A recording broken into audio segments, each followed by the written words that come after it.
Giyera na naman sa gitnang silangan, pero ngayon mas malaki ang panganib at mas malawak ang walang kasiguruhan. Ang mismong tinarget at napatay kasi ngayon ng US at ng Israel ay ang liderato ng Iran, si Supreme Leader Hosseini Khamenei. Siya po ang successor ng mamatay si Ayatollah Ruhollah Khomeini noong 1989. Hindi po sila magkamag-anak, magkaiba po ang kanilang apelido. Medyo iba ang sistema ng gobyerno sa Iran kumpara po sa atin. Meron din silang presidente, pero meron silang supreme leader. Pero ito po, ang presidente, siya po yung in charge ng day-to-day governance. Pero siya rin ay nasa ilalim ng supreme leader na siya namang talagang namumuno. Katunayan, pwedeng sibakin ng supreme leader ang presidente. Ang supreme leader naman ay pinipiling tinatawag na Assembly of Experts. Itong 88 mga Islamic scholars or clerics na hinahalal ng mga Iranian voters.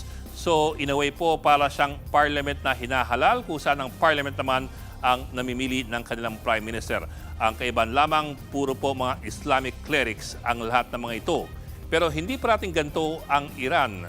Katunayan, may panahon pa po dati na mas secular pa ang Iran. Ang tinuturing na father of modern Iran ay si Shah Reza Pahlavi, isang dating Persian general na nagkudeta at naging Prime Minister ng Persya noong 1925. Persya po ang lumang tawag sa Iran at ang mga Iranians po ay hindi po Arabo. Sila po ay Persians. Magkaiba po yun at sensitibo po sila sa detaling yan. Tong 1935, hiniling ni Shah Reza sa buong mundo na ang itawag na sa Persya ay Iran. Ang pangalang Iran ay kataga na ang ibig sabihin sa salitang Middle Persian ay Aryan. Noong 1940s at 1950s, constitutional monarchy pa ang Iran. Meron pong parliament pero meron ding hari. Pero taong 1953, sinubukang i-nationalize ni Iranian Prime Minister Mohammad Mossadegh ang Iranian oil industry na hawak noon ng colonizer nito, ang Britanya. Ibig pong sabihin, gawin na itong pag-aari ng Iran imbes na pag-aari ng Britanya.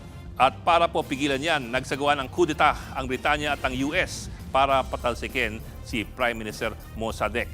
At dahil po dyan, lalong lumakas ang kapangyarihan ng monarkiya sa ilalim naman ni Mohammad Reza Pahlavi, ang anak ni Shah Reza. At lumapit din ang relasyon ng monarkiya sa Amerika.